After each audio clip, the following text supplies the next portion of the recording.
¿Ya conoces las publicaciones del Centro Olof Palme? Te invitamos a conocer México y la seguridad espacial en el siglo XXI, escrito por María Cristina Rosas e Ismael López Salas. En esta obra aprenderás sobre el espacio exterior, su uso, su vinculación con la política internacional y las leyes que lo rigen. Adquiere ya México y la seguridad espacial en el siglo XXI. Envíanos un mensaje a través de nuestras redes sociales para adquirir esta y otras obras del Centro Olof Palme México. Contáctanos hoy mismo.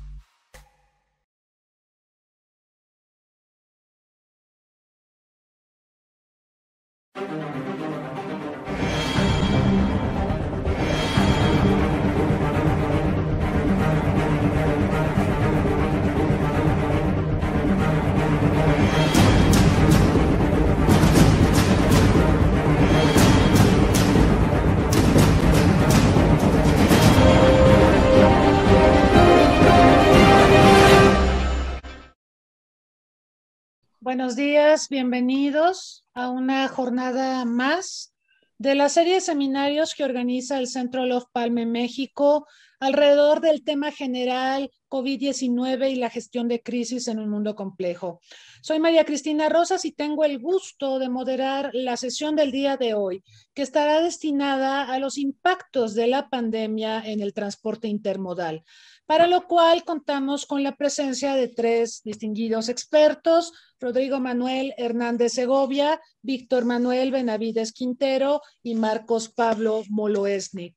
Me voy a permitir leer una semblanza curricular de cada uno de nuestros invitados.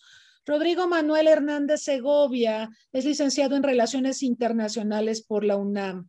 En su experiencia profesional se desempeña en Daxer de México como Route Development Manager desde marzo de 2018 al momento actual. Es gerente comercial de ruta para Europa Occidental, Latinoamérica, responsable de generación de nuevos clientes y negocios de importación y exportación con el viejo continente, con América Latina, desarrolla estrategias comerciales y operativas para incrementar la rentabilidad de cuentas globales y regionales. También es responsable de selección y evaluación de proveedores conforme a requerimientos comerciales, trátese de transportistas, almacenes, agentes aduanales, navieras y aerolíneas. También se encarga del mantenimiento de cartera de clientes y prospección de negocios adicionales sobre la base de clientes existentes, optimización de procesos logísticos conforme a los requerimientos de la región y cada cliente. También se ha desempeñado en Seva Logistics, en Schenker Internacional, en Panalpina Transportes Mundiales.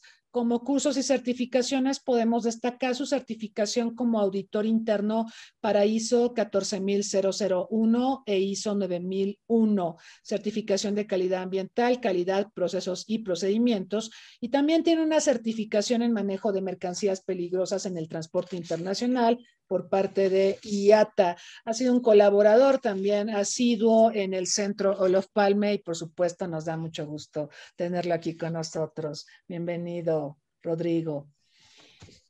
Víctor Manuel Benavides Quintero es licenciado en Comercio Internacional y cuenta con una especialidad de negocios internacionales por la Universidad Complutense de Madrid, así como una especialidad en gestión logística de materiales y de la cadena de suministro por parte de la Escuela de Negocios Group Superior de Commerce de La Rochelle, Francia. Víctor cuenta con más de 15 años de experiencia en la industria logística, en donde ha colaborado con diversas transnacionales como son IBM de México, Excel Global Logistics, Geodis, y actualmente es director general de TIVA México, firma líder española con presencia en más de 20 países.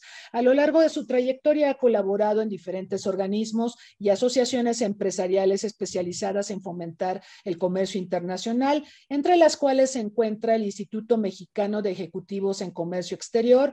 Fue director del Comité de Logística de la Asociación de Industrias Maquiladoras y Manufactureras de Exportación durante el periodo 2016-2017 y fue vicepresidente del Comité de Logística y Transporte Internacional de la Cámara de Comercio y Tecnología México-China entre 2018 y 2019. Actualmente es socio activo del Consejo Nacional de Ejecutivos en Lógica logística y cadena de suministros. Víctor es un apasionado de los negocios internacionales y recientemente se ha especializado en temas de innovación en la cadena de suministro. Es egresado del programa Innovation Management and Strategy por la Escuela de Negocios Kellogg de Northwestern University y cuenta con una especialidad en innovación y design thinking por parte de The School of Design. En marzo de este año, Víctor fue reconocido como uno de los 100 líderes más influyentes del sector de transporte y logística por la revista T21. Nos da mucho gusto y es un honor tenerlo aquí con nosotros. Víctor, bienvenido. Finalmente les presento al doctor Marcos Pablo Moloesnik, profesor investigador titular del Departamento de Estudios Políticos del Centro Universitario de Ciencias Sociales y Humanidades en la Universidad de Guadalajara. Sus líneas de investigación y generación de conocimiento incluyen el derecho internacional humanitario, la inteligencia estratégica, las Fuerzas Armadas en América Latina, procesos de militarización de la seguridad pública en Latinoamérica y México, así como seguridad como política pública, política criminal y derechos humanos en México y el estado de Jalisco. Es doctor en Derecho por la Universidad de Alcalá, en España. Tiene la distinción de investigador nacional nivel 2 del Sistema Nacional de Investigadores por parte del CONACYT. Tiene el reconocimiento perfil deseable para profesores de tiempo completo, acreditación por 3 años a partir del 23 de julio de 2018 de la Secretaría de Educación Pública, Subsecretaría de Educación Superior, Dirección General de Educación Superior Universitaria. Profesor huésped del curso avanzado en Derecho Internacional Humanitario entre 2013 y 2019 del Instituto Internacional de Derecho Humanitario en San Remo, Italia. Primer académico no estadounidense en hacerse acreedor del premio William Perry a la excelencia en educación en seguridad y defensa en categoría individual. Esto por parte del Centro William Perry, del Centro Hemisférico de Estudios de Defensa, dependiente de la National Defense University en Washington, D.C., Estados Unidos, y esta distinción le fue entregada el 21 de septiembre de 2017. Nos honra mucho que esté con nosotros Marcos Pablo, bienvenido. Y bueno, le comento a nuestro público que la dinámica será una presentación por parte de cada uno de nuestros invitados por alrededor de unos 15 minutos.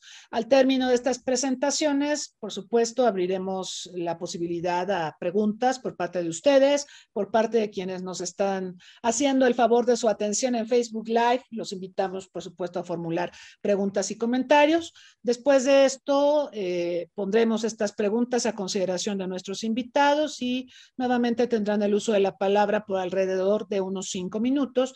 Y la tercera y última fase consistirá en reflexiones finales por parte de los panelistas.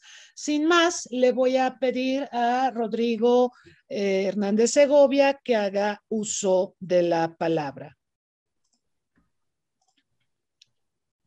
Gracias, doctora Rosas, por su invitación a este webinar y un saludo a todos los colegas que están acompañándonos esta mañana. Bueno, pues voy a intentar recuperar algunos de los puntos más, que creo más trascendentes en lo que ha sido el COVID-19 y el impacto en lo que hacemos día a día, que es el transporte intermodal, ¿no? Que es a lo que nos dedicamos los presentes en esta reunión. Y me gustaría centrar la atención en cuáles han sido los efectos que en una primera lectura pudiéramos decir, bueno, es que el COVID pues ha afectado a todo el mundo por igual, realmente nadie se ha librado, no hay país del mundo que no lo haya resentido. Pues sí, es cierto, realmente todos los países del mundo se han visto afectados por este COVID, pero pues es importante señalar que la lectura que nos ha dejado este 2020, después de un año de pandemia, es que los efectos no han sido los mismos. Sin duda hay efectos muy desiguales. El COVID viene a hacer manifiesto una brecha importante en cuanto a capacidades, en cuanto a rendimientos logísticos que existen entre una región y otra o entre países y otros, muchas veces de una misma región. Entonces, voy a empezar la presentación y pues gracias por darme este primer espacio para ya de ahí dar una definición a lo que posteriormente los colegas van a abordar, lo que es la intermodalidad. La Comisión Europea define la intermodalidad como la característica del sistema de transporte que permite utilizar al menos 2 modos o formas integradas en la cadena de transporte puerta a puerta. Bueno, hablar de logística internacional o de cadenas de suministro, pues es sin duda algo muy amplio. Realmente intervienen en estos procesos gran cantidad de actores. Pero realmente el transporte internacional como tal es un pilar fundamental, si no es que el más importante, pero sí un pilar bastante trascendental en todo lo que es la logística y las cadenas de suministro. Las modalidades de transporte, como lo vamos a hablar, pues es el marítimo, el aéreo y el terrestre, de las cuales, bueno, después se subdividen algunas otras que ya podremos hablar puntualmente. Bueno, realmente las tres fueron afectadas en mayor o menor medida, se han recuperado en diferentes formas.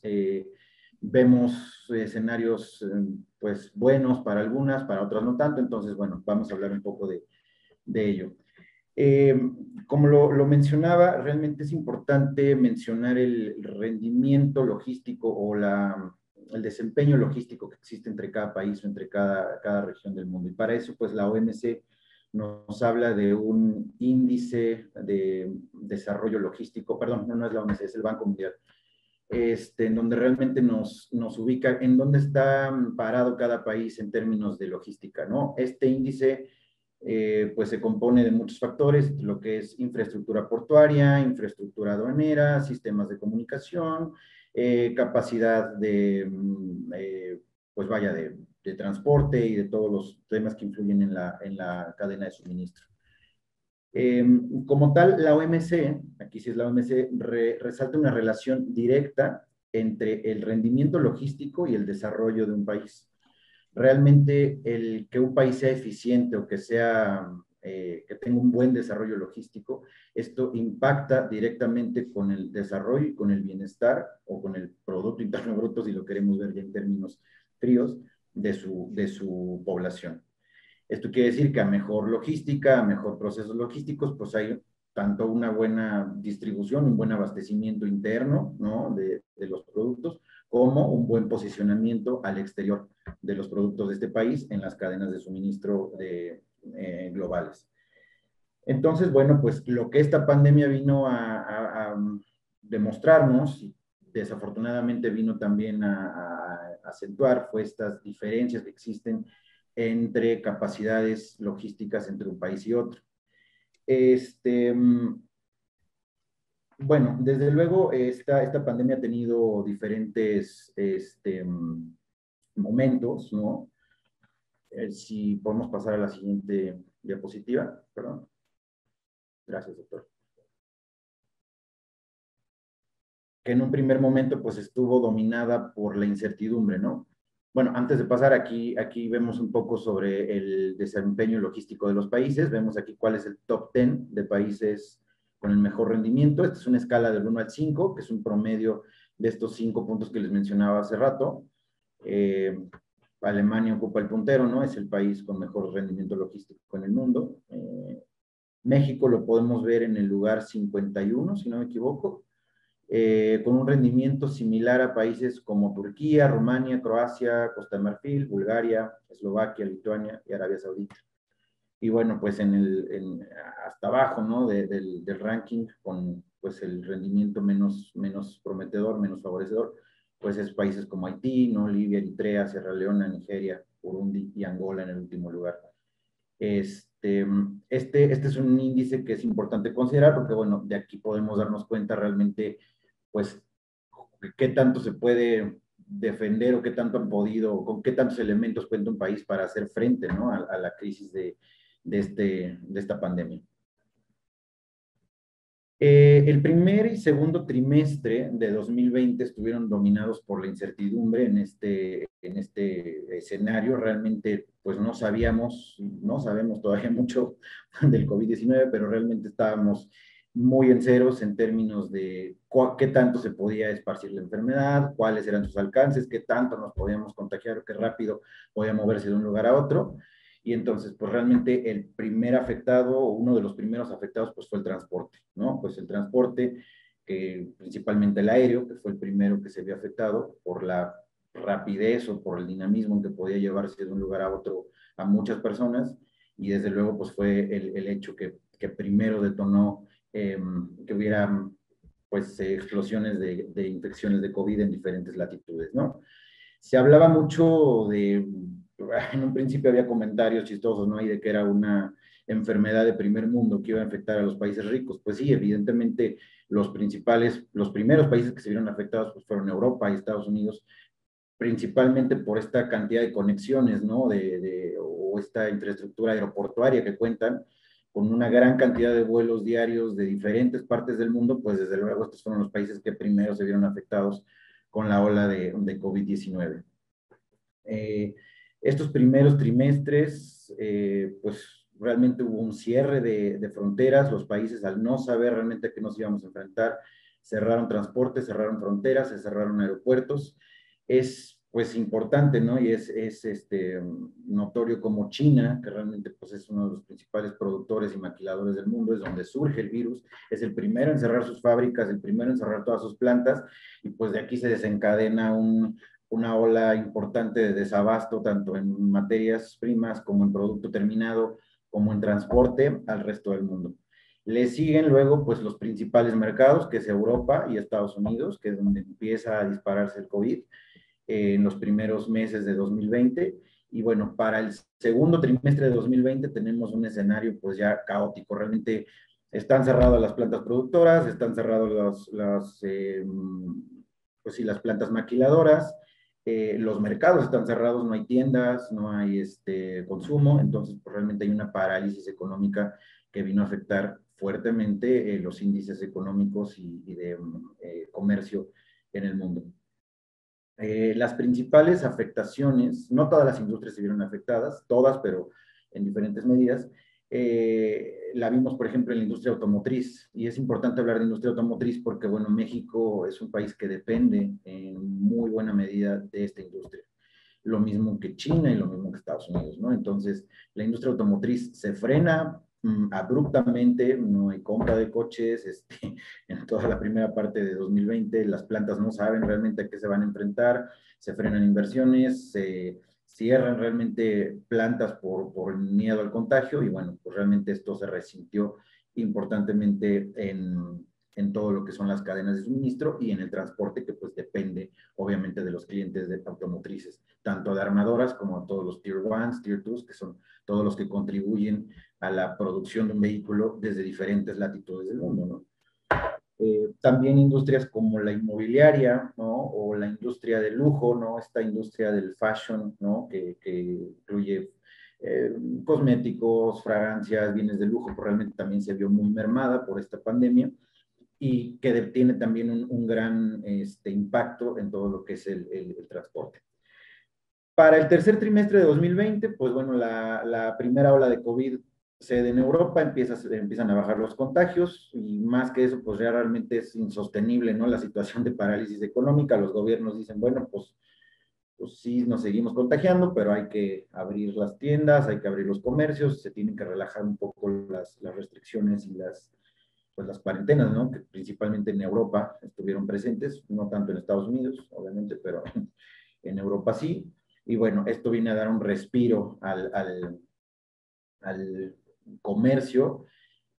China, por su parte, bueno, empieza a dejar ya atrás pues no la pandemia, pero ya tiene un descenso de contagios considerable, reabre fábricas, reabre centros de maquilación, y pues bueno, se nos viene a un efecto contrario, ¿no? De lo que teníamos. Realmente se nos viene como una bola de nieve, que toda esta producción que estuvo mermada, que estuvo paralizada durante los primeros meses de la pandemia, no hubo compras, no hubo pues sí, abasto de materias primas, de repente pues se dispara y viene un efecto contrario. Realmente ahora pues no se sabe qué hacer con toda esta demanda de materiales y con toda esta demanda de transporte. Entonces, pues bueno, nos enfrentamos en la segunda mitad de 2020 a un desabasto de contenedores, principalmente del comercio marítimo, que a mi forma de ver las cosas, pues es el que más se ha visto afectado y cuya afectación sigue al día de hoy.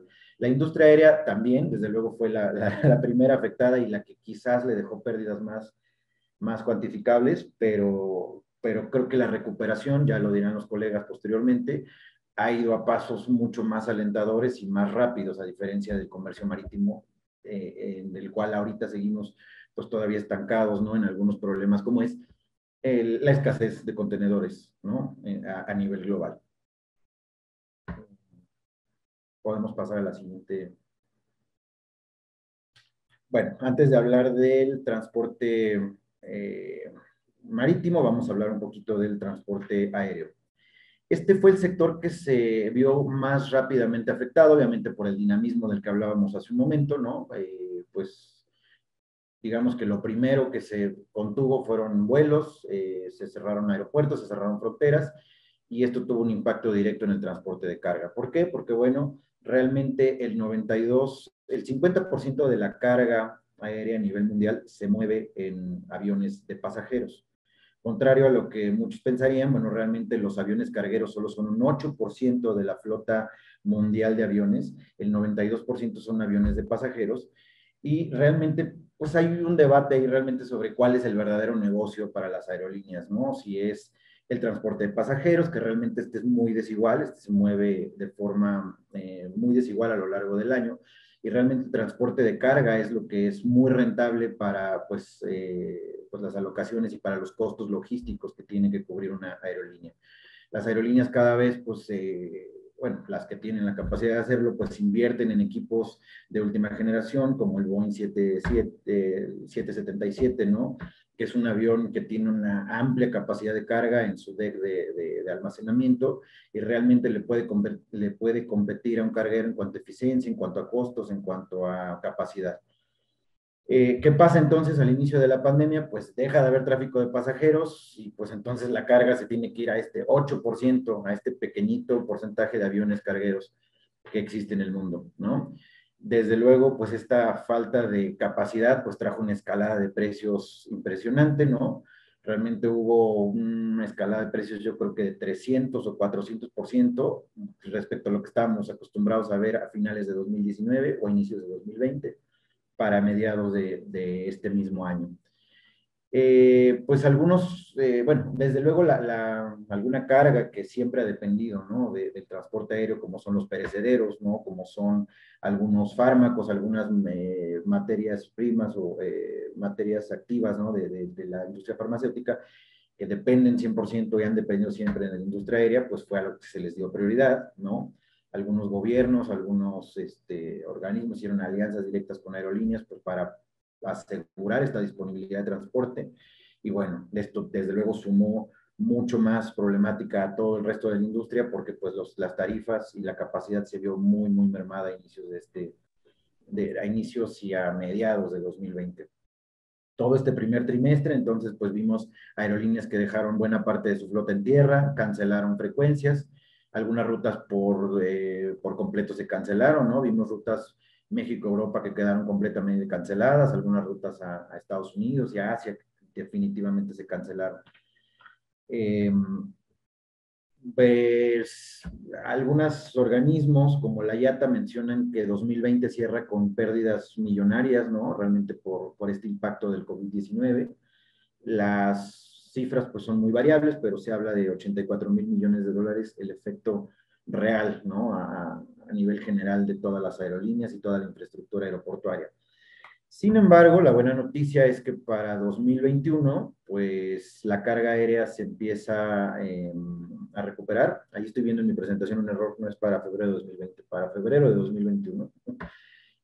La carga aérea empieza a recuperarse, pues en parte por las vacunas ayudan un poco. Realmente es que este tráfico de vacunas que ha estado pues muy dinámico, ¿no? En todos los países del mundo, pues ha realmente traído muy, muy buenos resultados alentadores, ¿no? Para inicios de este 2021, y desde luego la recuperación, pues buena de ciertas industrias como es los bienes de lujo, el comercio en línea, ¿no? Que el comercio en línea realmente fue uno de los grandes ganadores en 2020, que vino a disparar las ventas, sobre todo en Europa, Estados Unidos y países de desarrollo como México, pues realmente han hecho que este medio de transporte como el aéreo, pues haya tenido una recuperación, pues que se antoja bastante buena, ¿no?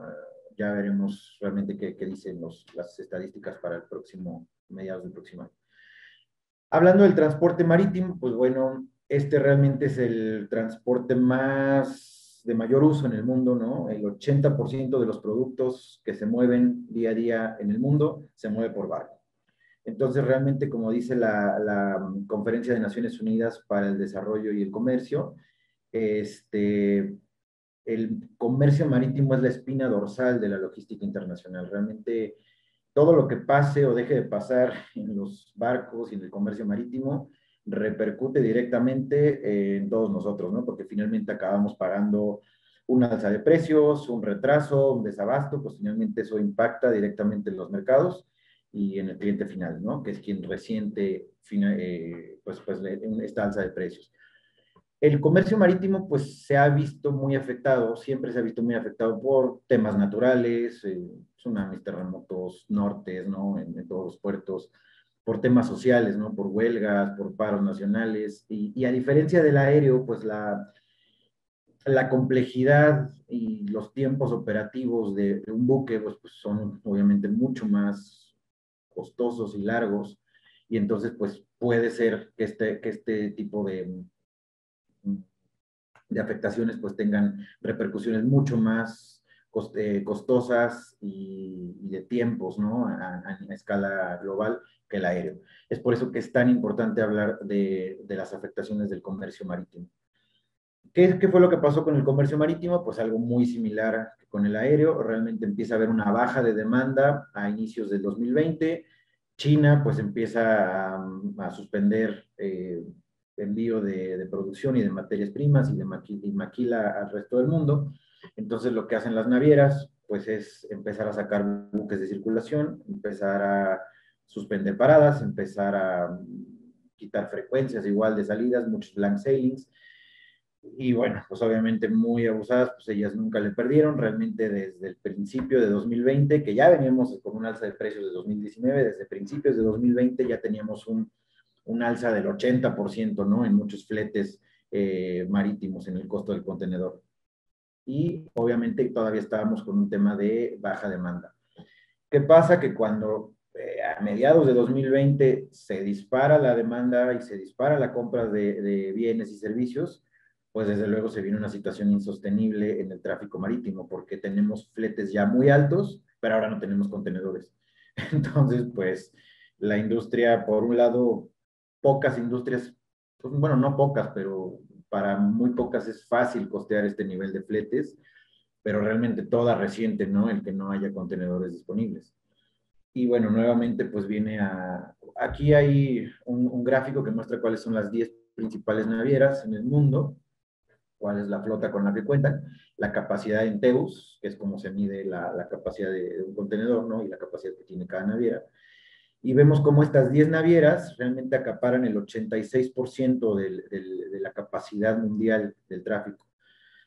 Ahora, estas navieras obviamente han hecho alianzas, han hecho fusiones, entonces hablamos que realmente el mundo está en manos de cuatro grandes players, ¿no? En el tráfico marítimo, donde realmente nos preguntamos, bueno, ¿realmente el COVID vino a impactar o realmente estas prácticas monopólicas o no monopólicas, toda proporción guardada, es lo que ha venido ya afectando, ¿no? Realmente al comercio? Ya los colegas nos darán su opinión, pero bueno, es un tema controversial. Y bueno, pues realmente para finales de 2020, inicios de 2021, pues el tráfico marítimo sigue en una situación muy difícil. Realmente sigue sin haber contenedores, seguimos pagando tarifas del 200, 300% arriba de lo que teníamos hace un año. Ha habido importantes retrasos en el comercio internacional y bueno, se ha tenido que optar por el aéreo para hacer frente a este desabasto que hay. Y bueno, sin duda no ha sido fácil y no es muy alentador todavía para mediados, ya estamos mediados de 2021, qué es lo que vaya a pasar con el comercio marítimo. Y bueno, habrá que pensar ahí en soluciones a largo plazo para una vez que se recupere este tema, pues que no nos vuelva a pasar, ¿no? Este tema de desabasto.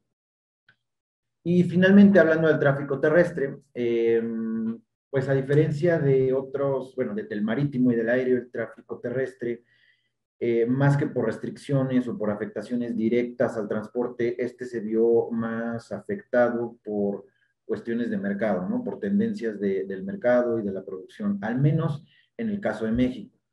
Es importante centrarnos en el caso de México porque, bueno, cada país o cada región pues lleva ya políticas muy específicas en cuanto a sus transportistas, en cuanto a su reglamentación en torno a COVID y demás. Pero en el caso de México, pues es importante hablar de transporte terrestre porque, bueno, el principal socio comercial de México es Estados Unidos y un porcentaje bastante considerable es vía terrestre, ¿no? Y hablando de la industria automotriz, que hablábamos hace un rato, ¿no? Que México tiene una dependencia muy importante a esta industria, pues realmente el 50% de los productos exportados de México hacia Estados Unidos son de la industria automotriz, llámese productos de Tier 1 o de Tier 2. La afectación en el transporte terrestre pues realmente fue directa, ¿no? Porque esta industria, al cerrarse plantas, todas las plantas del norte, todas las plantas de Bajío dejan de tener esta producción por, pues, creo que inicios de marzo hasta junio, que realmente se abrió nuevamente se abrieron nuevamente las plantas automotrices porque, bueno, al inicio se consideraba como una actividad no esencial. Después, pues nos dimos cuenta que era muy esencial, no solo esencial. Y entonces, bueno, se reabre esta industria, nuevamente se dinamiza el comercio terrestre, pero bueno, para entonces las afectaciones pues ya habían sido considerables, no solo por la industria automotriz, sino también por la industria del retail, ¿no? También de la cual depende mucho este transporte, la industria de la construcción, fue lo que mermó principalmente pues este transporte. Hubo una caída importante, ¿no? Del 14.8% en el PIB, hablando de transporte terrestre, hablando de productividad, y disminuyó, digamos, la facturación entre un 41 y un 50% de las empresas de transporte. Esto, bueno, obviamente el impacto es desigual porque hablamos desde transportistas que tienen flotas enormes que cubren largo y ancho de Estados Unidos, México y Canadá, hasta los pequeños transportistas, ¿no? Que llevan ahí flotas muy pequeñas, pero que finalmente son parte importante de las cadenas de suministro, que bueno, esto fue a estos transportistas a quien realmente pues golpeó más la pandemia, ¿no? Eh, Obviamente también el tema importación-exportación, pues viene a marcar un tema de desigualdad en este tráfico, ¿no? Hay mucha importación, pero pues luego no hay suficiente carga para que se regresen los camiones, entonces exportar productos es mucho más caro porque a veces pues no hay cajas, hay que traerlas de otros lados porque pues no hay este dinamismo, ¿no? Que se esperaría, o esta igualdad entre exportación e importación. Y bueno, pues en general el transporte terrestre ha venido recuperándose de las cifras tan negativas que hubo a inicios y mediados de 2020. Para 2021, pues todavía es incierto realmente cómo vaya a cerrar la industria. Eh, pero bueno, estas son las lecturas que podemos hacer en cuanto a estos tipos de transporte y ya daremos conclusiones o profundizaremos en algún tema más adelante. Muchas gracias. Muchas gracias, Rodrigo, por este primer acercamiento a la problemática del transporte intermodal, el hecho de que pues ha habido impactos diferenciados, no le ha pegado igual a todo el mundo, la relación que hay con el transporte y el desarrollo de los países es una relación muy importante. Él toca pues la problemática del transporte aéreo, el hecho de que pues gran parte de la carga en el transporte aéreo se mueve en aviones de pasajeros y la capacidad de carga como tal, y ustedes lo recordarán, aquí tuvimos al director de Lufthansa a cargo, él explicaba precisamente esta problemática. Hay muy poquitos aviones para carga y obviamente hubo que echar mano de todo ello y aparte de los aviones de pasajeros un poco reconvertidos para poder movilizar una serie de insumos, sobre todo médicos, vacunas, etcétera, en plena pandemia. Pero es cierto que el sector se ha visto muy afectado por ejemplo, lo que se ha comentado en varios foros, ¿no? El cese de los viajes de negocios, ya muchas empresas pues tienden sobre todo a hacer las reuniones en línea, se ahorran un dineral también. También, bueno, el turismo se vio ciertamente afectado precisamente por las medidas de confinamiento y el cierre de fronteras y demás. Entonces, ha sido un sector sumamente golpeado. En el caso del transporte marítimo, efectivamente estamos viendo serios problemas por falta de contenedores. y no se ve que el problema se vaya a solucionar fácilmente. Afectó muchísimo, por supuesto, que China pues interrumpiera su producción, porque China es la fábrica mundial, muchas cosas se mueven alrededor de China, esa es la realidad. Entonces, cuando interrumpió la producción y cerró plantas productoras y demás, Wuhan, por ejemplo, donde se originó el coronavirus, es un centro industrial de primer nivel, ahí hay fábricas automotrices y de otra serie de insumos que son extremadamente relevantes para el mundo, y todo eso se tuvo que cerrar por la pandemia y la reactivación no ha sido sencilla. Así que el transporte marítimo, pues sí, enfrenta muchísimos desafíos, y esto también de las prácticas monopólicas y del precio de los fletes es preocupante. Y finalmente el transporte terrestre, muy buena la anotación que hace Rodrigo respecto a la relación México-Estados Unidos y al hecho de que nosotros, pues con nuestro deficiente desarrollo marítimo, pues reposamos más sobre todo en vía terrestre lo que es el movimiento de bienes hacia el mercado estadounidense, pero también ha tenido tremendos desafíos el transporte terrestre, esto de que importamos más y luego los camiones se tienen que ir vacíos y hay pérdidas considerables. Bueno, es todo un tema, ¿no? Entonces, bueno, muchas gracias por esta primera aproximación, nos deja pensando en los desafíos del sector. Le voy a pedir ahora, por favor, a Víctor Benavides que nos presente sus reflexiones. Muchas gracias, muchas gracias. ¿Me escuchan bien? Se escucha un poco bajito. Ok, ahorita lo intentamos subir el volumen.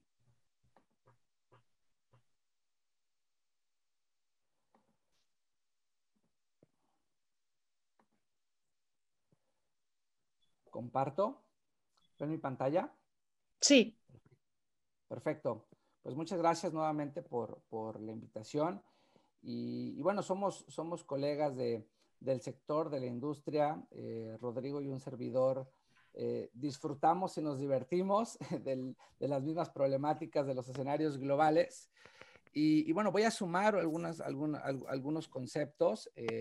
Intentaré no repetir ya mucho de lo que ya se habló y se comentó. En el impacto en la logística y también en las cadenas de suministro. Poner en contexto para iniciar qué es lo que dicen los grandes directores de las empresas. Ernst & Young a finales del año pasado hizo una encuesta a directores de supply chain de las grandes corporaciones para identificar el porcentaje de aquellas compañías que fueron afectadas negativamente y cuáles fueron afectadas positivamente. Sabemos que hubo ganadores, sabemos que hubo perdedores. Y bueno, la gráfica muestra claramente que la gran mayoría, un 72%, declaran que les afectó el COVID de manera negativa, ¿no? Un 55%, un efecto medianamente negativo y un 17% con un efecto tremendo, ¿no? Bastante severo, mientras un 11% de las empresas declaran que fueron positivas, ¿no? Y ya sabemos que sectores como el sector salud, pues tuvieron un beneficio y tuvieron incrementos por la situación global. ¿Esto cómo lo aterrizamos al tema logístico? Yo lo parto en dos. La parte internacional, que ya nos compartía Rodrigo mucho del aéreo, del marítimo, del terrestre, y luego la parte doméstica, ¿no? La parte de la logística dentro de cada uno de los países, en este caso dentro de México, con todo el tema de almacenaje, distribución y el boom que tuvo el e-commerce, que finalmente es logística y también es un detonador. Y el tema pues la aduana, que está un poco en el medio, que si bien todos los trámites de importación y exportación tienen que ver con una logística internacional, está afectado por regulaciones locales, ¿no? En cada uno de los países y en cada uno de los mercados. Entonces, por ir a cada uno de estos rubros, cómo estuvo el impacto, pues efectivamente, ¿no? 40-50% de la carga se mueve en transporte de pasajeros. Más de 30 aerolíneas suspendieron todos sus vuelos, no había capacidad instalada. Y si bien solamente el 1% de todo el comercio global se mueve vía aérea, a nivel valor de las mercancías representa el 35%, ¿no? Esto de acuerdo con la IATA, que es la Asociación Internacional de Transporte Aéreo. Entonces, es en porcentaje el volumen bajo, pero en valor es muy relevante y muy grande, ¿no? La carga aérea que sí se movió ayudó a mitigar a muchas aerolíneas el desastre que vivieron con los pasajeros al no haber movimiento de personas. Ayudó a mitigar, pero pues evidentemente no quitó todo el problema. ¿Qué sucede con los aviones que son puramente cargueros? Pues trabajan a través de hubs logísticos, están limitadas las rutas y no tocan todos los puntos que sí toca un avión de pasajero. Y esto, pues, fue lo que afectó mucho el movimiento de mercancías. Ya que podemos ver más recientemente, esto es un análisis de Accenture de las últimas semanas, si comparamos cómo está la capacidad de transporte aéreo comparado con el mismo periodo del 2019, pues vemos una recuperación en algunos trades, pero todavía no en la gran mayoría, ¿no? Vemos el Intraaméricas, Norteamérica a Sudamérica, importaciones y exportaciones vemos en crecimiento. También Asia a Norteamérica tiene crecimiento en la capacidad. Sin embargo, el comercio global muestra una disminución todavía en la capacidad con respecto a años anteriores pre-COVID, ¿no? Donde tenemos Europa hacia Norteamérica, la principal congestión, donde hay un menos 36% de capacidad, ¿no? Y esto pues está haciendo que los precios se eleven y que haya mucha complejidad en mover carga aérea a nivel internacional. ¿Qué podemos ver con respecto al marítimo? Pues yo lo resumiría en 3 puntos, ya lo hablábamos, menos buques, menos contenedores y ahora con la recuperación, más volumen. Todo esto está disparando las tarifas por los cielos y platicaré más adelante de cómo se ven las perspectivas en los próximos meses y hacia adelante. Pero bueno, hoy las grandes navieras están mandando la capacidad a los principales mercados y eso está haciendo que otros mercados que no son prioritarios se queden sin capacidad. México está siendo un tanto limitado para nuevos proyectos. Tenemos la carga base, la carga regular, pero no se están poniendo capacidades adicionales para México y para nuestra región, a diferencia de otros mercados como lo son Asia, Europa, Estados Unidos, donde hay mucha más demanda y también se están pagando tarifas muy elevadas. Aquí vemos un ejemplo de cómo ha ido el incremento. El principal indicador que nos dice cómo están las tarifas a nivel global es el Shanghai Container Freight Index, el Cost Freight Index del principal puerto del mundo, Shanghai, y nos dice contenedores de 20 pies, cuánto es el costo. Y aquí vemos cómo se ha disparado en este mismo año. Este es un ejemplo de los puertos bases de China, los puertos bases de Europa, y muy similar pasa con los otros trades, ¿no? Pero vemos aquí cómo ha llegado hoy a 6,000, a superar la barrera histórica de los $6,000 por contenedor, y si hablamos de un 40, pues lo multiplicamos por 2. Entonces estamos hablando de niveles de $12,000 que ya pues mueve todo el mercado. Y hay compañías como Walmart en Estados Unidos que para asegurar su capacidad y asegurar tener producto en el anaquel para la temporada fuerte a final de año, están pagando tarifas cercanas a los $20,000 por contenedor para asegurar que su producto se mueva y ser ellos quien tienen todo eso. Entonces es una guerra que está pues muy fuerte allá afuera y es algo que tenemos que estar mirando porque se va a poner más interesante el mercado en los siguientes meses.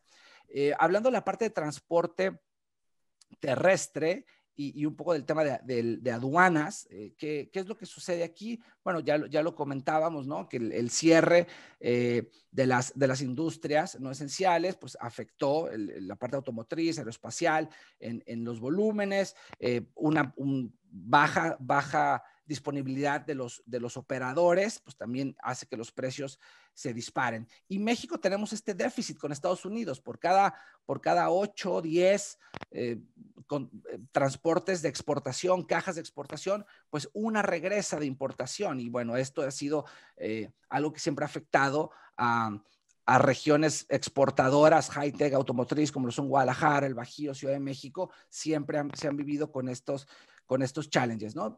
Se dice que dentro del supply chain, lo que pasó con el COVID es que vino a exponenciar problemas ya preexistentes, porque ya había problemas de capacidad, ya había problemas de espacio, y el COVID pues hizo todo eso que ya venía con la problemática, pues lo hizo un tanto más severo. Y eso fue lo que sucedió. No fueron realmente nuevos problemas, sino fueron problemas ya existentes multiplicados por 100. Las restricciones en las fronteras se están analizando con mayor cuidado las mercancías, todas las restricciones que se están poniendo a los medical supplies y todas estas inspecciones, pues están haciendo que se retrase todo el comercio internacional en algunas fronteras y incrementen los costos logísticos. Ahora, si volteamos ahora al mercado local, a la logística interna, pues vemos que el e-commerce pues fue el gran ganador y toda la logística alrededor de esto, ¿no?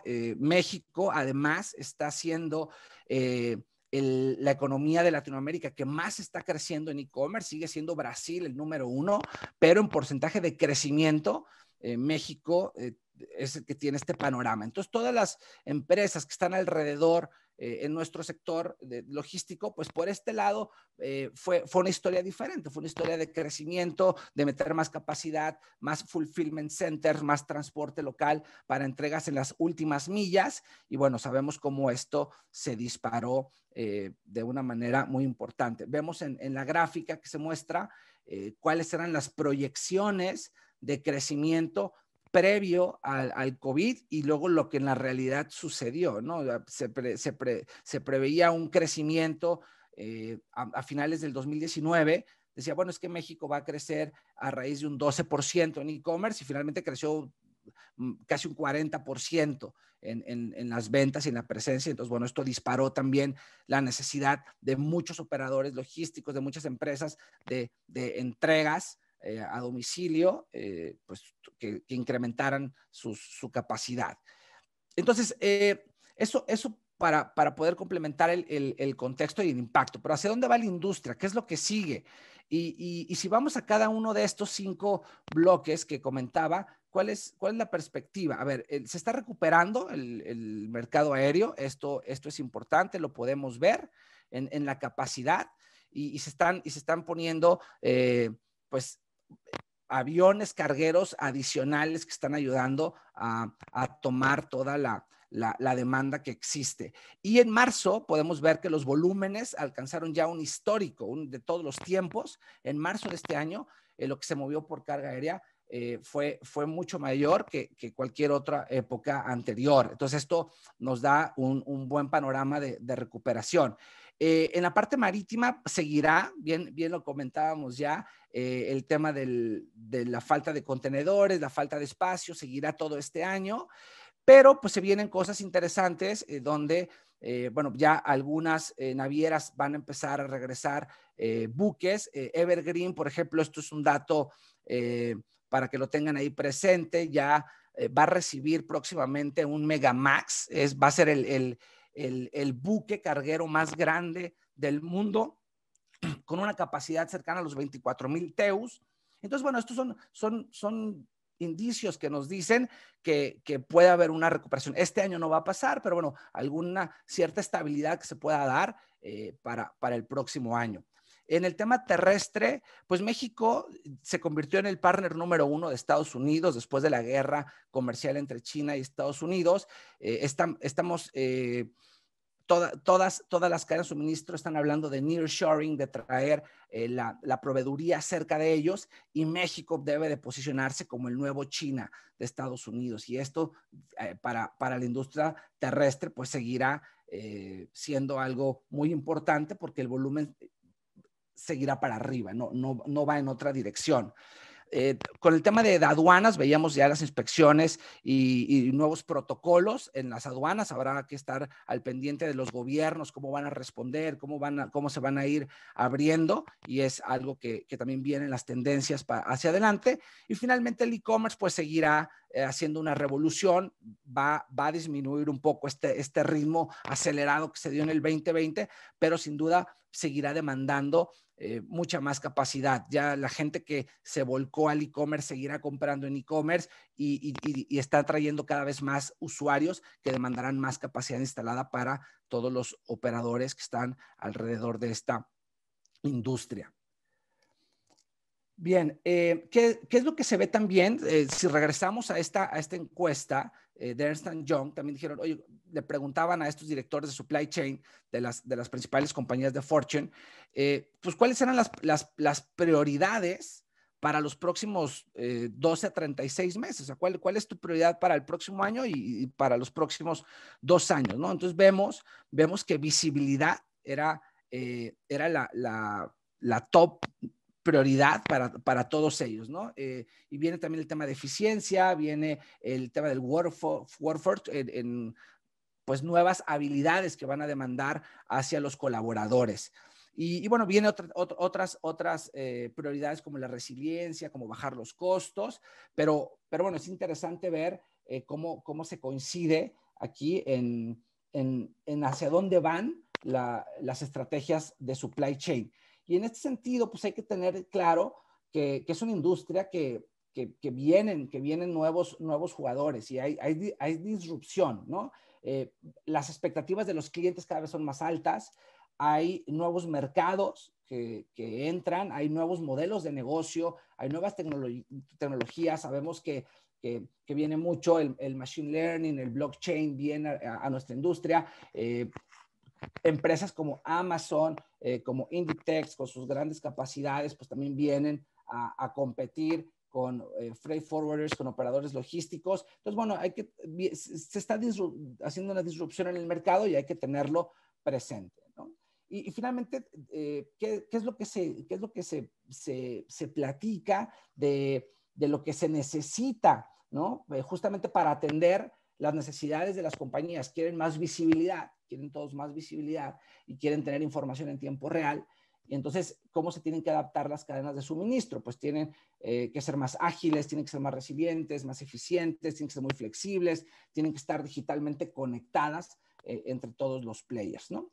Entonces, para concluir, pues yo pondré aquí 5 prioridades que tenemos, que las organizaciones pues, nos estamos enfocando, nos deberíamos de enfocar para, pues, no solo recuperar lo que dejó el COVID, sino también para ir más allá, ¿no? Entonces, es todo un rediseño de la arquitectura del supply chain, donde compras, dónde vendes, dónde vas a tener tus centros de distribución, cómo vas a acercar a tus proveedores a tus plantas. Eso sin duda es lo primero que está pasando con todos los sectores.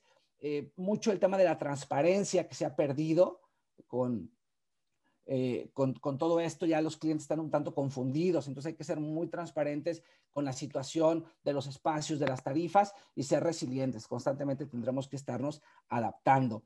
Sin duda, voltear a ver los costos para ser muy eficientes y no tener costos que nos hagan salir del mercado y no ser competitivos. Estamos jugando en una línea muy delgada, por lo que hay que estar vigilando muy bien todo lo que se puede escapar en pérdidas pequeñas. Tener muy clara una ventaja competitiva de cara a la sustentabilidad, que es algo que no se ha perdido, sigue siendo dentro de las prioridades. Y el futuro es una economía circular. Entonces, todo este tema está también muy en el foco porque al mismo tiempo genera eficiencias y mejoras.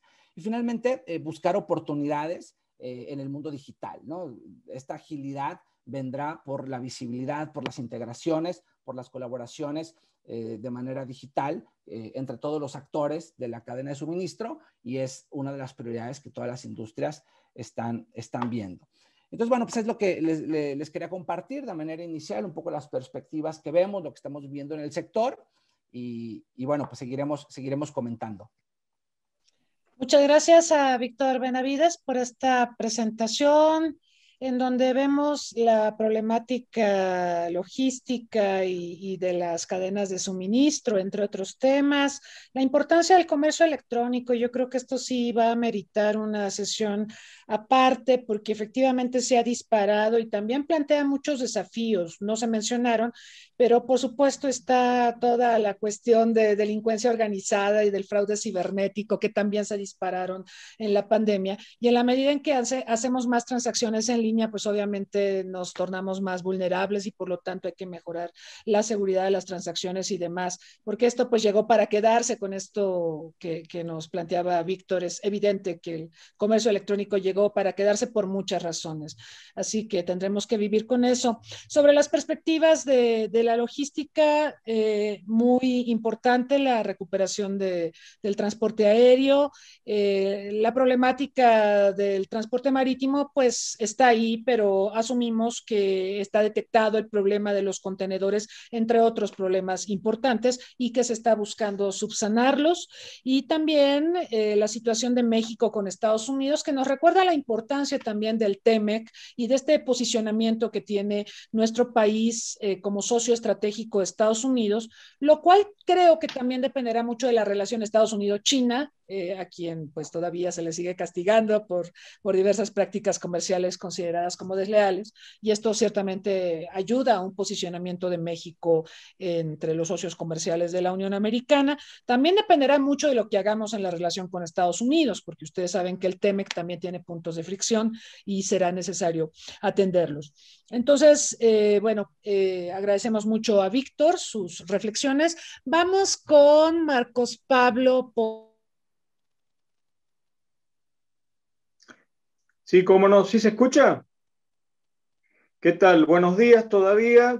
Agradezco al Centro de Estudios Olof Palme de la Universidad Nacional Autónoma de México. Y bueno, yo, digamos, tanto Rodrigo y Víctor, quienes me antecedieron en el uso de la palabra, presentaron una visión empresarial, y como no podía ser de otra manera, porque finalmente son las empresas las que generan riqueza, como lo demuestra, por ejemplo, la investigación del profesor Michael Porter de la Universidad de Harvard, y por tanto su enfoque fue también sobre el transporte multimodal. Yo voy a presentar una visión diferente. Yo voy a centrarme en el tráfico marítimo y en la seguridad marítima, es decir, mi enfoque va a ser fundamentalmente desde el Estado-Nación. La próxima, por favor. Y para ello he preparado una presentación que, bueno, dejo ahí, está en manos de María Cristina Rosas, para quien quiera tener acceso a la misma.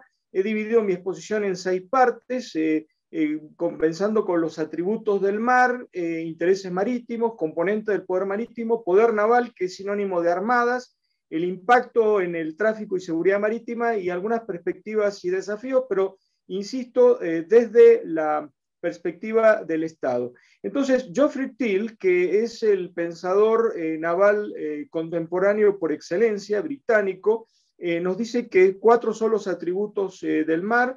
Estamos hablando del mar como recurso, el mar como medio de transporte e intercambio, que sobre el cual nos vamos a centrar en un momento más, el mar como medio de información y difusión de ideas.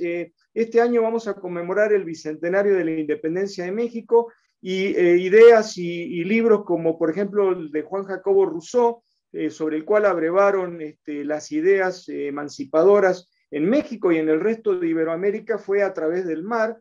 El mar como medio de dominio, es decir, aquí aparece el pensador naval por excelencia, Alfred Thayer Mahan, un almirante estadounidense quien escribió a fines del siglo XIX una obra titulada La influencia del poder naval en la historia, que fue el libro de cabecera del presidente Teodoro Roosevelt, en el cual, digamos, su tesis gira alrededor de que si un país, un Estado se quiere convertir en imperio, tiene que ejercer el dominio de los mares.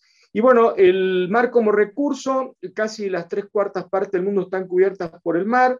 En gran medida, la humanidad depende de las proteínas del mar, y hay una competencia también por la explotación de recursos cada vez más escasos. La próxima, por favor. El mar como medio de transporte e intercambio. Bueno, digamos que Rodrigo nos decía que el 80% del comercio exterior se basa en el sistema, en el transporte marítimo.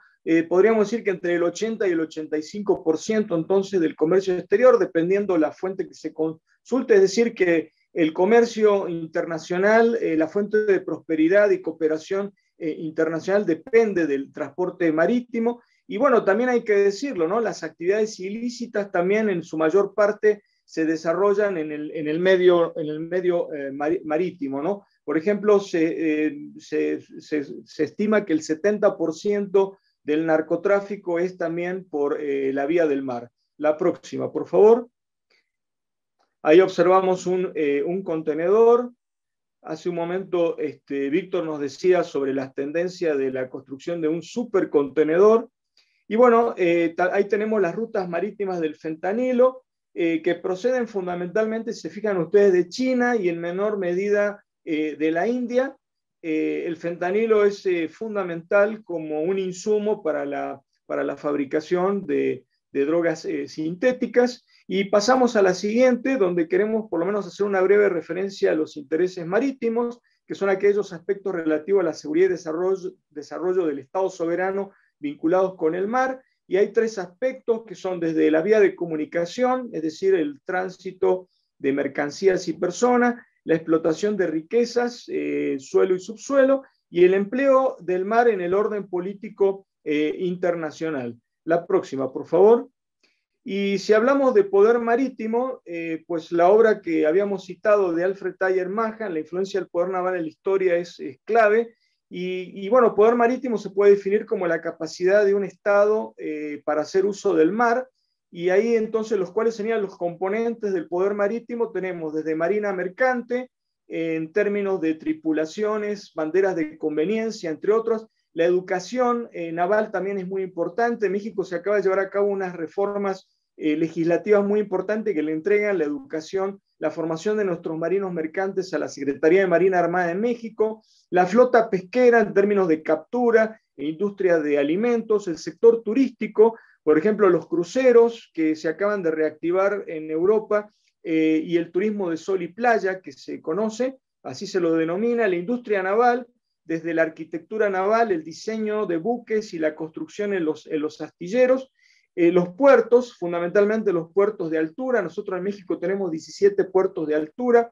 La logística en términos de flexibilidad y dinamismo, a la cual hicieron hincapié tanto Rodrigo como Víctor. Y finalmente el poder naval, es decir, la Armada, en términos de proyección del poder nacional e incluso de aspiraciones hegemónicas mundiales o de imperio.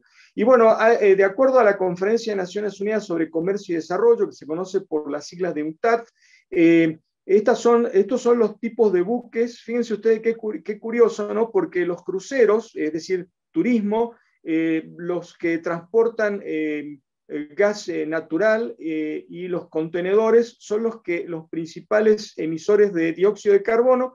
Esto es para el año 2019 y hay un compromiso internacional, ustedes saben, para disminuir las emisiones de dióxido de carbono. Pasamos a la que sigue, poder naval, por favor.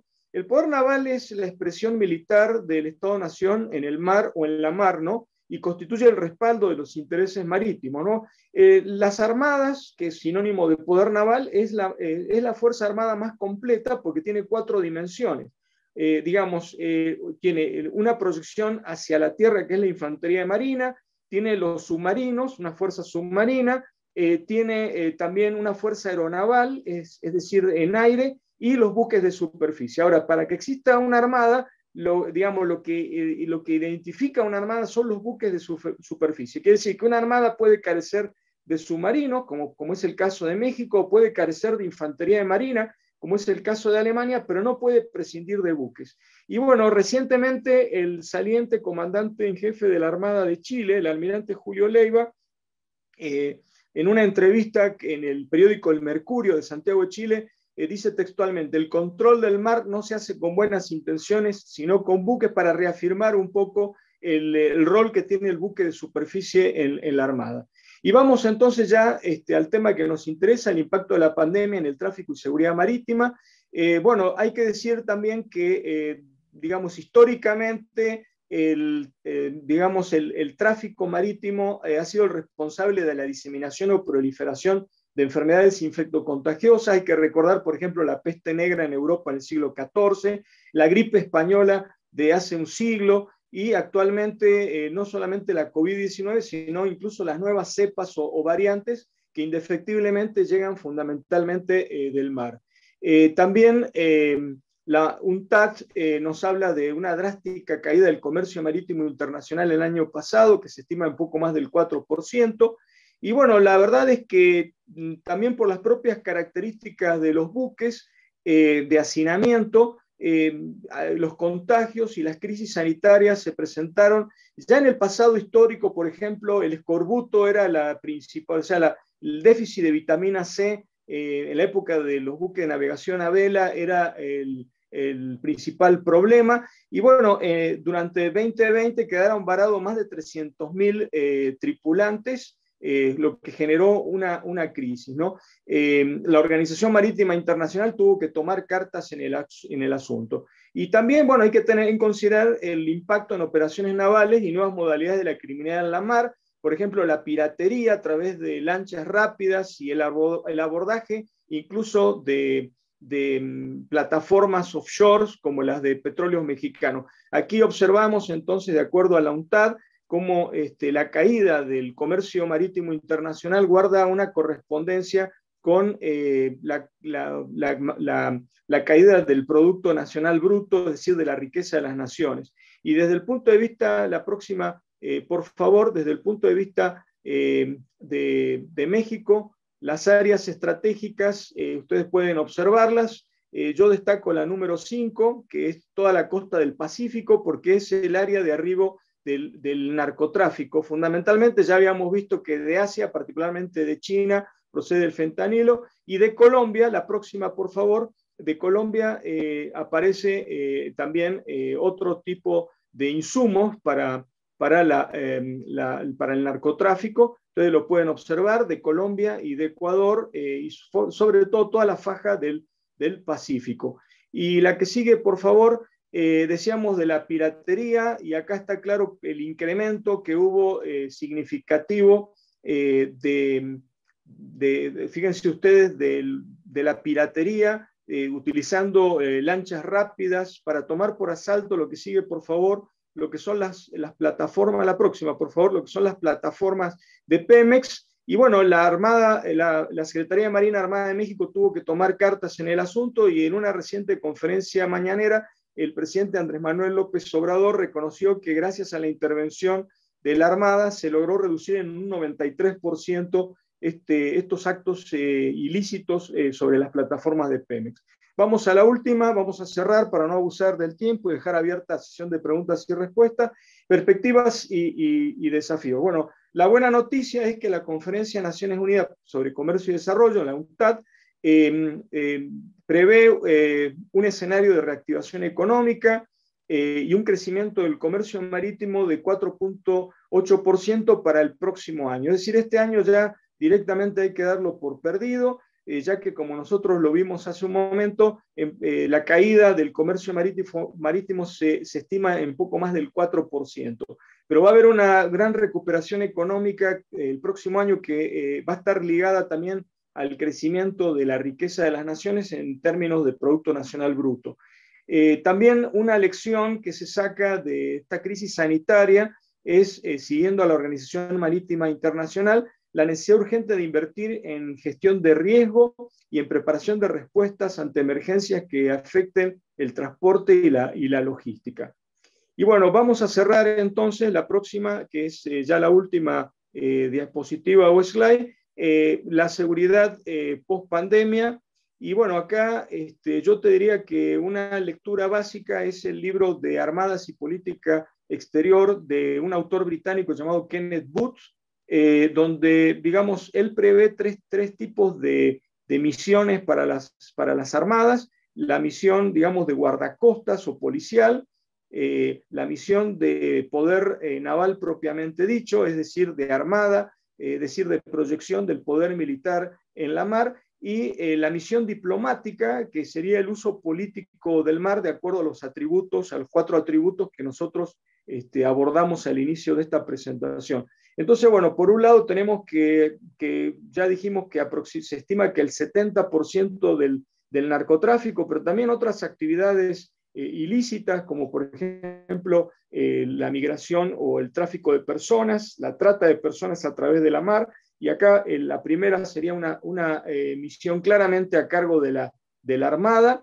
Incluso ya hemos visto, por ejemplo, cómo algunos grupos del narcotráfico utilizan sumergibles, y por eso también solo la Armada tiene las capacidades para poder, digamos, detectar y poder neutralizar esta amenaza. La seguridad y protección de puertos, esto sería de policía marítima, es decir, sería la misión de guardacostas, que en el caso de México, digamos, hay 2 vertientes, 2 misiones que son la de Armada, el poder naval de la Federación, pero también de guardacostas. La seguridad y protección de plataformas offshore, yo diría que es una combinación, dependiendo de dónde se ubiquen estas plataformas, de una armada, pero también de un servicio de guardacostas, es decir, de policía marítima. El ejercicio efectivo de la soberanía sobre el mar territorial, es decir, el derecho del mar, que es una rama del derecho internacional público, le reconoce a México como país soberano el ejercicio de la soberanía efectiva sobre las 12 millas náuticas medidas desde las líneas de más baja marea, que es el mar territorial, es decir, donde el Estado soberano ejerce, valga la redundancia, soberanía plena. Esto es el Estado de Derecho, y esto estaría a cargo del servicio de guardacostas o policía marítima. La preservación de la zona económica exclusiva, también el derecho del mar le reconoce a todo Estado ribereño la explotación exclusiva de los recursos en las 200 millas náuticas medidas desde la línea de más baja marea, que es la zona económica exclusiva, y esto tiene que ver también con la pesca, porque, digamos, en periodos de veda, buques, factorías de terceros países llevan a cabo una explotación depredadora de lo que el derecho le reconoce, por ejemplo, a México en la zona económica exclusiva, y ahí también sería una misión de la Armada. Y finalmente, la solidaridad ante catástrofes humanitarias. Ya México ha enviado, por ejemplo, buques a Indonesia cuando fue el tsunami en el pasado. Estamos hablando del soft power, el poder suave, la diplomacia, que sería la tercera pata de este trípode que de las misiones de la Armada, de acuerdo a Kenneth Booth, y además para generar o contribuir a una imagen positiva, en este caso de México, frente al resto de la comunidad internacional. Con esto yo finalizo y agradezco su atención, y bueno, quedamos a la espera de la sesión de preguntas y respuestas. Muchas gracias. Muchas gracias a Marcos Pablo Moloesnik por esta reflexión sobre la problemática marítima, los intereses marítimos de México, el poder naval. Y bueno, trajo a la mesa también algunas consideraciones como por ejemplo las emisiones de CO2, la relevancia que tiene, por ejemplo, la difusión de enfermedades por vía marítima. Nos recordó en otros tiempos la problemática de la peste, de la influenza española, que fue llevada desde Kansas por Estados Unidos a Europa en la Primera Guerra Mundial, a sabiendas, lo sabía el presidente de Estados Unidos, de que sus soldados estaban enfermos y aún así los mandó. Así que la famosa influenza española, pues no era española, pero causó un cataclismo a nivel mundial por cortesía de Estados Unidos, y esto fue vía marítima, ¿no? Y también, por supuesto, cómo se difundió el COVID, la contribución que hace el transporte marítimo a esto. Trajo también a la mesa el tema de la piratería. A veces cuando tocamos este tema pensamos que es un problema de Somalia y de Yemen, pero la realidad es que tenemos una problemática muy compleja sobre piratería en nuestro país, en el Caribe y en la sonda de Campeche, como se estaba explicando, así que agradecemos que lo haya puesto en la mesa. Y por supuesto la soberanía de México sobre sus recursos pesqueros y el saqueo de que somos víctimas constantemente.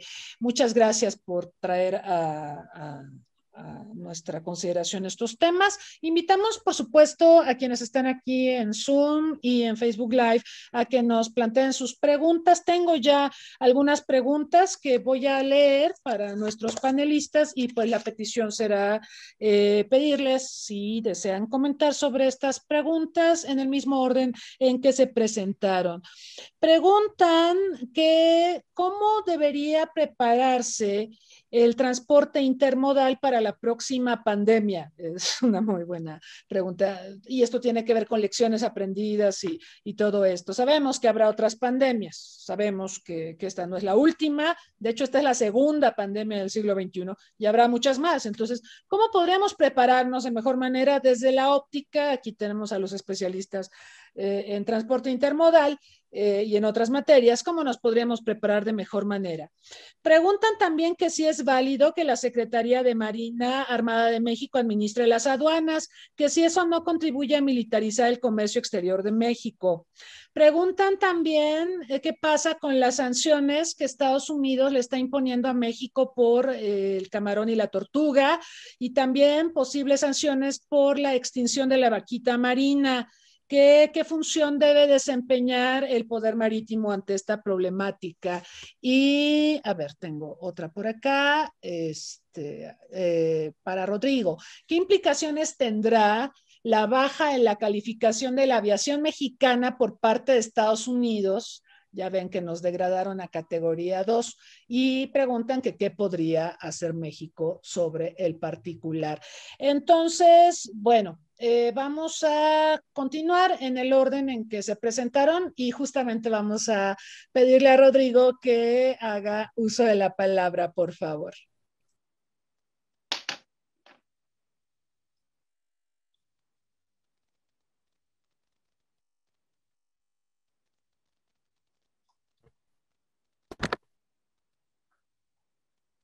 Gracias, doctora.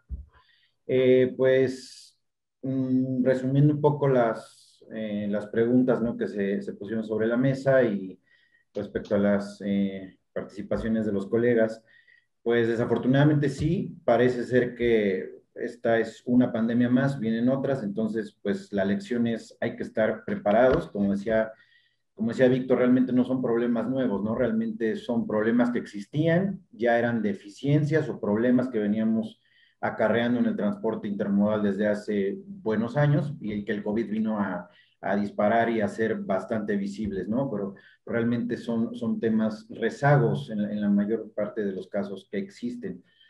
Yo creo que la apuesta aquí, hablando tanto del marítimo como del aéreo, y en el caso de México, y sobre todo en el caso de las economías que más han sido golpeadas, pues es, primero se le tiene que apostar a la inversión, ¿no? A la inversión en infraestructura logística, infraestructura portuaria, ya no tanto por un tema, o sea, erróneamente consideramos que es por temas turísticos o por temas de imagen, que desde luego es muy importante, pero aquí nos damos cuenta de la trascendencia, ¿no?, que tiene esto para las cadenas de suministro, para las cadenas de abastecimiento. El tener o no un aeropuerto de clase mundial, de clase internacional, el tener puertos importantes, o sea, que puedan abastecer la capacidad de buques de gran calada, pues no es un tema político, realmente es un tema que debe de atenderse en cuanto al abastecimiento y en cuanto a la circulación de productos y al posicionamiento de nuestro país en cuanto al comercio internacional. ¿Qué implica esto? Pues no solo inversión en cuanto a los puertos, sino también en cuanto a la simplificación, digitalización, por ejemplo, de procesos aduaneros, de procesos comerciales, en donde México, si bien ha avanzado, pues todavía creo que tenemos algunas áreas de oportunidad importantes, ¿no? Como por ejemplo respecto a Europa, ¿no?, donde ya mucho del comercio y de los trámites aduanales son digitales, muy simplificados. Aquí realmente creo que tenemos mucho que aprender de ello y todavía mucho que trabajar, porque sin duda es algo que va a impactar en disminución de tiempos y disminución de costos, en no tener buques, en no tener terminales saturadas, en poder eficientar, ¿no?, la entrega también tanto de la última milla de puerto a planta, porque nos va a traer muchos beneficios. Y sin duda, pues bueno, México tiene mucho que que aprender de esto. Otro punto importante es lo que mencionaban también sobre el nearshoring, reshoring, no realmente que esta pandemia nos ha enseñado. Realmente México creo que ahí tiene una gran oportunidad de que en el momento en que economías como Estados Unidos, que la tenemos aquí al lado, empiece realmente a buscar diversificar sus puntos de maquila y sus puntos de producción, pues podemos realmente ocupar un lugar mucho más importante, si no el de China, que todavía se antoja bastante lejos, pues sí posicionar mucho más consolidados en esa relación. Y bueno, finalmente, pues, por ahí hay otra pregunta. Bueno, con el término de la calificación, ¿no? Para la industria aérea. Pues bueno, no sabemos realmente cuáles vayan a ser las repercusiones. Desde luego en el tema turístico, pues iba a tener un impacto directo, ¿no? Porque pues obviamente no va a haber esta confianza. Finalmente es un tema de confianza y un tema de certidumbre que se va a ver impactado en la relación de alianzas con aerolíneas, en el tema de conexiones, en el tema de, pues sí, básicamente alianzas y conexiones que puedan desarrollar los grandes players, ¿no? De la aviación, que son quienes llevan la batuta en el comercio y en el tráfico aéreo. Pero bueno, habrá que ver qué responde el gobierno, qué impulso, qué inversión o qué infraestructura se le inyecta, ¿no? Para que podamos dejar atrás este tema. Gracias, Rodrigo. Víctor Benavides, por favor. Sí, gracias. Pues mira, ya comentaba Rodrigo un poco cómo prepararnos con la parte de infraestructura, ¿no? La parte externa a través de gobierno y inversión. Y yo quisiera tocar 3 puntos ya de cara al interior de las organizaciones, ¿no? O sea, cómo las organizaciones se van preparando. Pues hay 3 conceptos que a raíz de esto muchas empresas no los traían en su agenda y ya están ahí, ¿no? Uno es planes de emergencia en supply chain, que algunas con grandes corporaciones lo tenían, muchas no. Auditorías de vulnerabilidad, también hacia la cadena de suministro, y herramientas de evaluación de riesgos. Entonces son tres conceptos que se complementan, que no son lo mismo, pero que en la medida que estés constantemente haciendo una auditoría de qué tan vulnerable eres ante diferentes, hacia un cambio de demanda, hacia un cierre de una planta, hacia un proveedor te queda mal, hacia no hay espacios en los buques, pues eso de entrada ya te obliga a pensar en alternativas. Y entonces estos 3 puntos, las empresas que lo estén adaptando van a estar mejor preparadas, ¿no? Va a haber una diversificación de los outsourcings, de proveedores. Se va a diversificar esa base, ¿no? De partners con los que trabajan todos y buscarán tener una menor dependencia en partners, tanto logísticos como de proveeduría, de cara a que pudieran ser vulnerables, ¿no? Entonces se van a ir preparando las compañías. Entonces yo veo en ese sentido esas 3 áreas para estar mejor preparados, ¿no? Y bueno, los conceptos que ya manejábamos de construir unas compañías que sean flexibles, porque pues ya, si bien no estamos teniendo todavía otra pandemia, ya vendrá, sí estamos experimentando cambios constantes, ¿no? Pasó lo del canal de Suez y eso te rompe.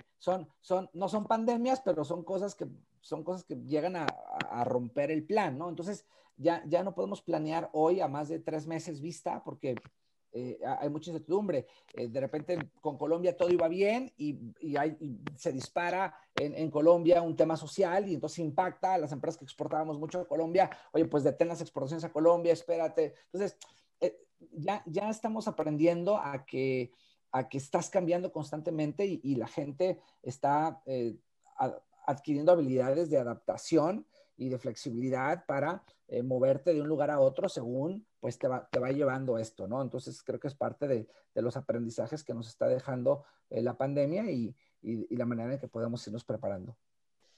Muchas gracias a Víctor Benavides. Efectivamente hay que prever, hay que anticiparnos. Yo creo que en México y también en muchos países somos muy reactivos. Hasta que no tenemos el problema es que reaccionamos.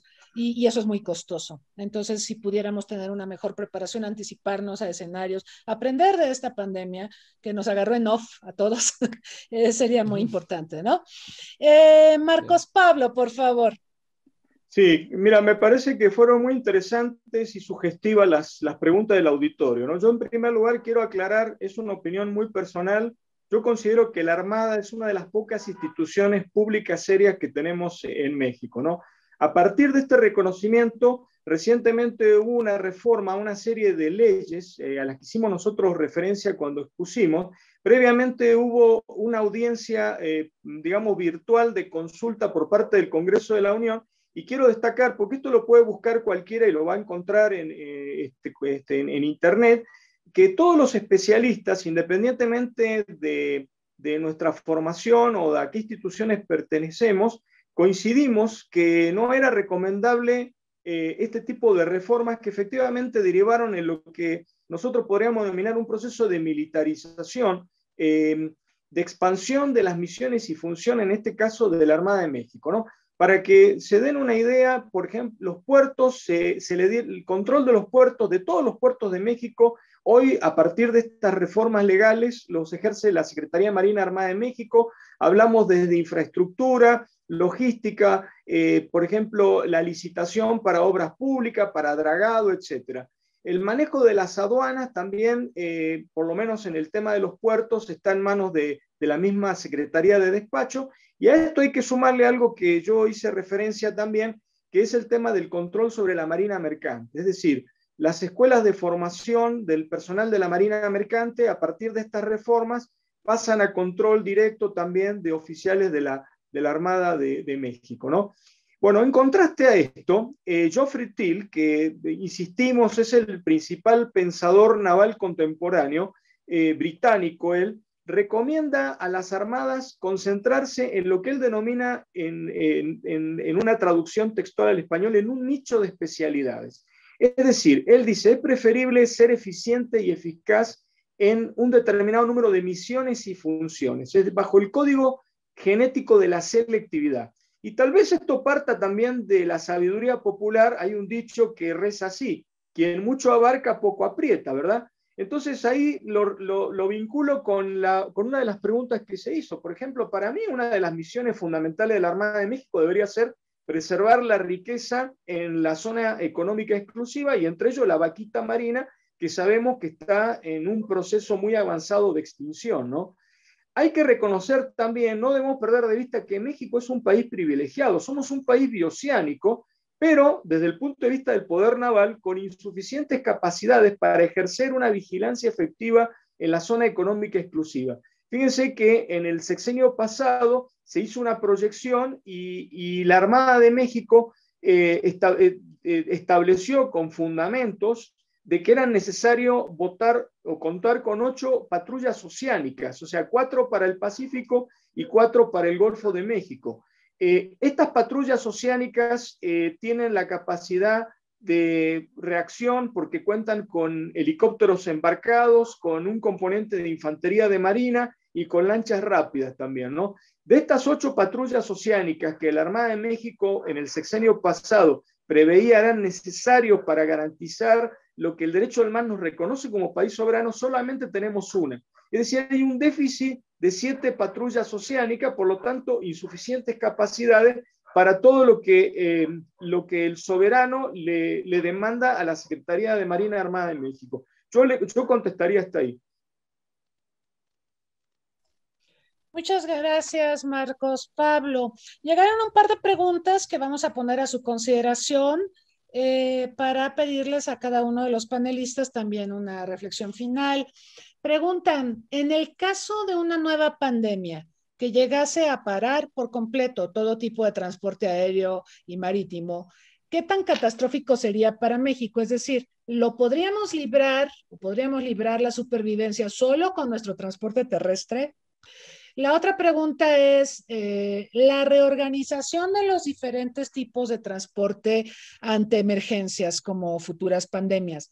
¿Depende de un genuino multilateralismo o de aliados políticos? Desde su punto de vista, ¿qué propondrían para una respuesta eficiente ante futuras amenazas? Me imagino que sanitarias. Gracias a los panelistas. Bueno, entonces, Rodrigo, por favor. Gracias, pues bueno, creo que es más que evidente, ¿no? En esta nueva pandemia que ningún país podría sobrevivir con su propia infraestructura o con su propio abasto, ¿no? De transporte. O sea, realmente creo que siempre ha estado sobre la mesa la interdependencia que existe, ¿no? En cuanto a las cadenas de suministro, y creo que es más notorio en esta pandemia. Creo que fue una de las grandes lecciones que nos deja. Creo que no entendíamos o no se alcanzaba a vislumbrar la importancia y lo medular que son el transporte en las cadenas de suministro y lo importante que es invertir y crear cada vez procesos más eficientes para que éstas sean, valga la redundancia, más eficientes y que puedan fluir sin riesgo en el caso de que aparezcan nuevas pandemias o nuevas contingencias, que bueno, no sé qué otra cosa pudiera ocurrir, pero bueno, realmente creo que la apuesta es a la cooperación internacional. O sea, yo creo que realmente sí habría que analizar en materia de transportes, en el tema de protocolos sanitarios, en el tema de estandarización de procesos y de comunicación, ¿no? En cuanto a aduanas y en cuanto a comercio, cómo podríamos realmente facilitar y hacer más rentable y ágil, ¿no? Los procesos de transporte y los procesos de suministro. Creo que también mucho la comunidad internacional tiene mucho que hablar el tema sobre los monopolios, ¿no? Realmente el tema que tocamos de las navieras creo que es un tema que todo el mundo lo sabe, todo el mundo se queja, todo el mundo sabe que estamos padeciendo por temas de una alza incontrolada e injustificada de precios, alianzas y demás, pero pues realmente no hay algo que se vislumbre que esto pueda desatorarse. Entonces creo que ese es un tema muy pendiente, no para como tal los especialistas en tráfico, sino más bien ya para temas de comercio internacional. Y bueno, el tema de diversificar los puntos de proveeduría y de maquila creo que es muy importante. O sea, creo que quedó claro que no podemos, el mundo no puede depender de China, no puede depender del sureste de Asia. O sea, creo que desarrollar puntos de producción como es el Bajío, todo el norte de México, realmente para la industria automotriz, para el retail, para el pharma, pues creo que es algo que se pinta como una oportunidad muy grande para México. Es muy ambicioso, pero creo que es algo a lo que se debe de voltear a ver próximamente. El tema de la vacunación, no sabemos cómo vaya a impactar en los próximos meses. Creo que ahorita le está dando, parece ser, una buena salida y está desatorando muchos nudos ahí que había en cuanto a comercio y en cuanto a tráfico. Pero vamos a ver, porque pues también hay un desabasto desigual de vacunas, ¿no? Realmente, pues el mundo desarrollado ya está muy vacunado, pero pues todavía no llegan las suficientes vacunas a los países en desarrollo. Entonces, bueno, mis consideraciones se basan en torno a ello. Realmente creo que hay mucho que prepararnos en cuanto a infraestructura, en cuanto a inversión, en cuanto a cooperación internacional para hacer frente a pandemias que están por venir en próximos años. Y bueno, agradezco a todos los panelistas y al auditorio. Gracias, Rodrigo. Yo añadiría, hay que producir vacunas, señores, en este país para no estar sufriendo porque no nos llegan, porque Biden dice que nos va a mandar las que le sobran, que eso además es muy humillante, ¿no? Que diga, my leftovers are for you. Hay que desarrollar capacidades productivas de eso y de muchas cosas, ¿no? Pero ahora que tocaron el tema de la pandemia, sería una forma de prepararnos de mejor forma para el futuro, para las pandemias que vienen. Víctor Benavides, por favor. Sí, gracias. Con la primera pregunta sobre cómo nos impactarían, yo creo que México, si consideramos que no hay transporte aéreo ni marítimo, pero sí hay terrestre, o sea, sí tenemos, porque terrestre los tenemos aquí, los camiones y todo esto, yo creo que México sería de los menos afectados porque gran parte de nuestro comercio es con Estados Unidos, ¿no? Nuestras exportaciones a Estados Unidos, y si esa parte la podemos mantener y podemos seguir, o sea, somos productores de mucha materia prima para Estados Unidos, y claro que sería un desastre para todo el mundo, incluyendo México, pero dentro de todo el desastre, creo que México, por ese beneficio que tenemos con la frontera con Estados Unidos y que gran parte de nuestro comercio es con ellos y es terrestre, pues tendríamos todavía una economía que continuaría mermada, pero avanzando. Y creo que también muchas compañías de Estados Unidos, lo hablábamos con este tema de que México, probablemente el nuevo China, pues vendrán todavía más cosas acá que nos hagan menos dependientes de embarques aéreos o marítimos globales. Economías o países como Japón, que gran parte de su comercio lo exportan o lo importan tanto aéreo como marítimo, sería un caos, por ejemplo, para ellos, ¿no? Porque no saldría producto y no entraría producto. Entonces yo creo que eso es una parte que simplemente por el tema geográfico pudiera ayudar a mitigar, y entonces México sí debería estar preparado con infraestructura, con mejor infraestructura local para soportar eso más adelante, ¿no? Enseñanzas, ¿no? Que nos deje el COVID, y bueno, haciendo énfasis también a qué es lo que deberíamos de voltear a ver. Por ahí hubo un reporte, ¿no? de la OMC, donde hablaban un reporte que le llamaron A World in Disorder, un mundo desorganizado, y creo que pues acota muy bien cómo está, ¿no? Tantas cosas que están pasando, cómo prepararnos ante eso. Yo sí veo que el liderazgo político, con la otra pregunta, o sea, el liderazgo político sí marca una diferencia. Es verdad que varios países lo han tomado el manejo de la pandemia, las vacunas, pues para ganar votos y posicionarse, pero dejando un poco de lado ese tema, sí el liderazgo político marca una diferencia cuando pues hay acciones puntuales, y vimos a varios países haciendo una muy buena gestión. Veíamos y luego veíamos contrastes, ¿no? Veíamos una Alemania haciendo una muy buena gestión de la pandemia, pero luego un desastre con la vacunación, ¿no? Y bueno, o sea, creo que sí los políticos sí juegan un papel importante en las decisiones que toman en el manejo de la pandemia, y cómo van preparando pues al país, y qué incentivos ponen para reactivar o no reactivar las economías, o sea, la parte económica por un lado, y luego la parte de salud por otro lado, ¿no? Y eso es lo que yo quisiera aportar. Muchas gracias, Víctor Benavides. Sí, es cierto. Yo me acuerdo, por ejemplo, el caso uruguayo, que entró muy tarde al proceso de vacunación, pero es junto con Chile el que más avanzado está en América Latina con la vacunación. O sea, empezó tarde, pero se puso las pilas y empezó a vacunar a la población. Y bueno, Chile, que tuvo una crisis social prepandemia, que todos recordamos, manifestaciones por las calles, protestas contra el gobierno, pero ha avanzado en la vacunación.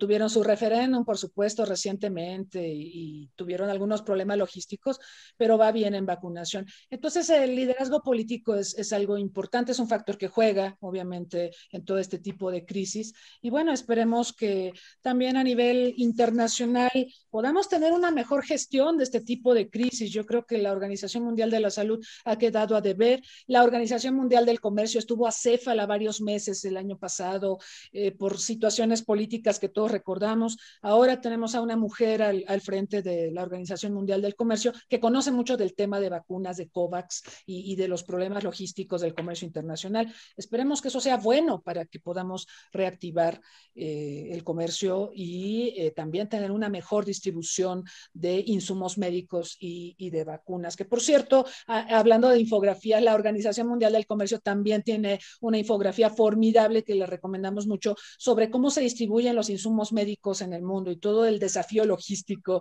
que eso implica. Lleva respiradores, mascarillas, jeringas, etcétera. Lo recomiendo mucho. Marcos Pablo, por favor.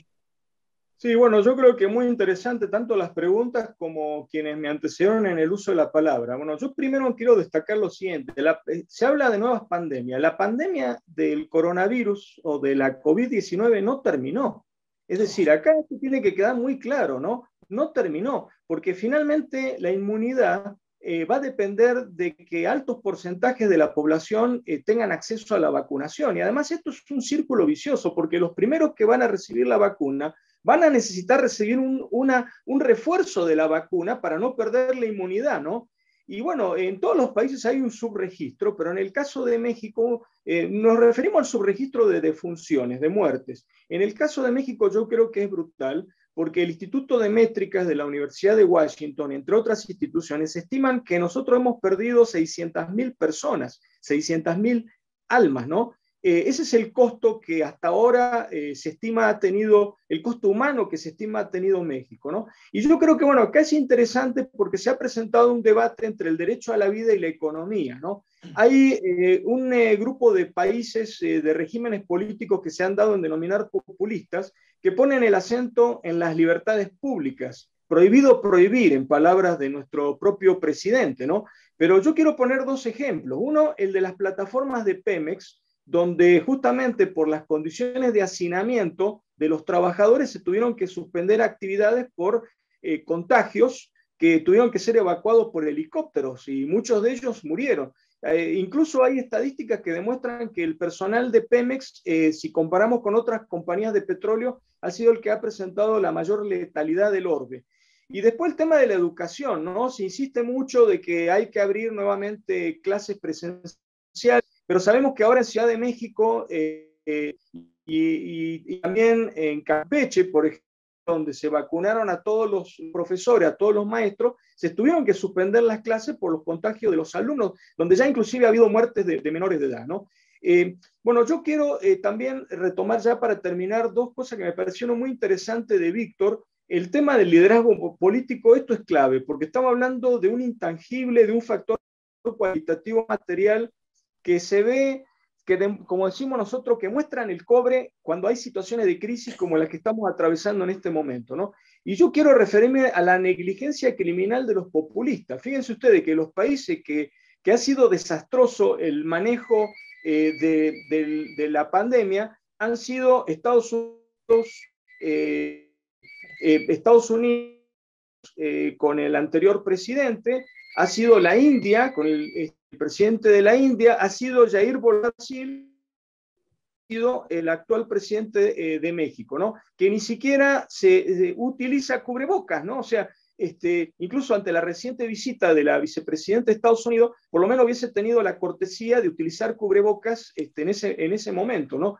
¿Qué mensaje le está mandando el primer mandatario a la ciudadanía al no utilizar el cubreboca, al negarse a utilizar algo que salva vidas, que sabemos que científicamente salva vidas?